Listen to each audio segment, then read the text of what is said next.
Arvin Tolentino to Ginebra, Ralph Onuvere to Northport, and Rosario to SMB kapalit si Romeo and Manuel. So yan nga ang ating mga tatalakayin, pero bago ang lahat, shoutout muna or isa-shoutout ko muna yung mga laging nanonood at nagpapa-shoutout dito sa ating channel na sila Renz Belasa, JJ Sibum, Arnold Salazar, Eduardo Monsales, Nestor Villa Flores.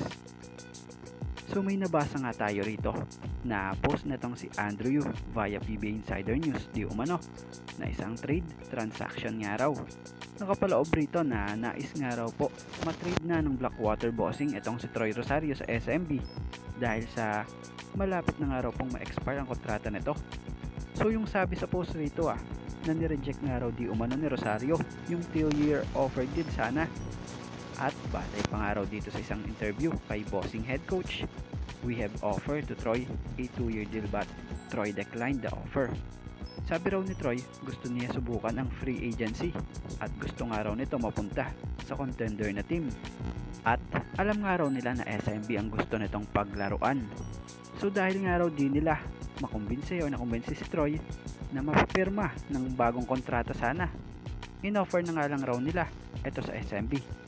Batay sa nakapaloob rito sa nabasa natin ito, tumawag raw di umano sa SMB sila para i-offer itong si Troy at agad naman raw tumugon. So ibibigay nga raw nila si Rosario at 2025 second round pick sa SMB at makukuha naman nila sila Romeo and Manuel galing SMB. So base pa rito, totally revamp nga raw sila. Kahit nga raw si Reynang Batak ite-trade nila kung may magandang offer. So ang tindi no. So ano sa palagay nyo? Fair trade ba ito kung sakaling matuloy ito?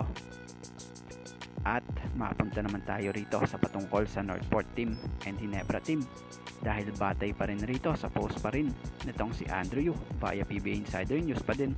Trade soon nga raw ito. In that interview nga raw to consultant Harancio, si Rapa nga raw mabait na bata yan at inaanak niya nga raw ito. May future nga raw ito sa liga. At tinawag pa itong parang version ni Arvin Tolentino nung nagsisimula.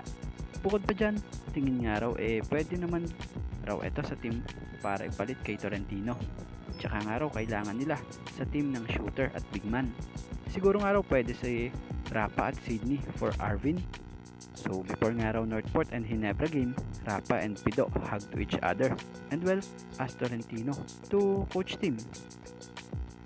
So sa nakikita naman natin dito for sure, trade rumor pa lamang po ito. Pero syempre minsan may natutuloy, minsan din naman wala. Pero kung sakali na yung Ku and Onuvere to Northport and Tolentino to Ginebra, sa tingin naman natin di nalugi ang Northport dito. Dahil too big man naman na may shooting and malulupet pang defender yung mga yan. So fair trade naman siguro ito.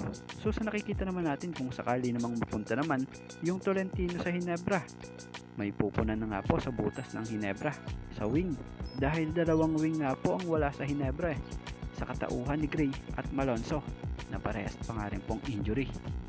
So abangan na lang natin kung saan mauuwi ang lahat ng ito.